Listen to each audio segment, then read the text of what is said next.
ഗുരുവായൂർ ക്ഷേത്രത്തിൽ ചിങ്ങമാസത്തിലെ തിരുവോണത്തിന് മല്ലുശ്ശേരി കാർന്നവർ സാധുക്കൾക്ക് അന്നദാനവും പരിസരത്തുള്ള കുട്ടികൾക്ക് മുണ്ടുവിതരണവും നടത്താറുണ്ടായിരുന്നു. സാധാരണ ഉച്ചപൂജ കഴിഞ്ഞ് കുട്ടികൾക്ക് മുണ്ട് നൽകുമെങ്കിലും ആ വർഷം വൈകിയപ്പോൾ രാത്രി പൂജയ്ക്ക് മുണ്ട് വിതരണം ചെയ്തു.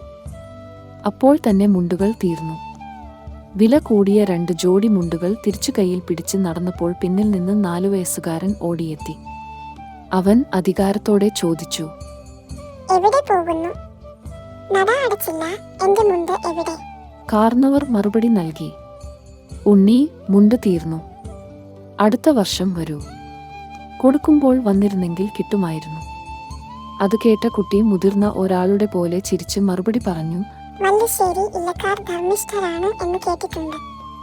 അറുപിശുദ്ധരാണെന്നും സ്വാർത്ഥരാണെന്നും ആരെങ്കിലും പറഞ്ഞാലും ഞാൻ വിശ്വസിക്കില്ല. ഇപ്പോഴോ നുണ പറയാനും തുടങ്ങി. കുട്ടിയുടെ അജ്ഞശക്തിയും നിരീക്ഷണവും നമ്പൂതിരിക്ക് സങ്കടമാകുന്നു.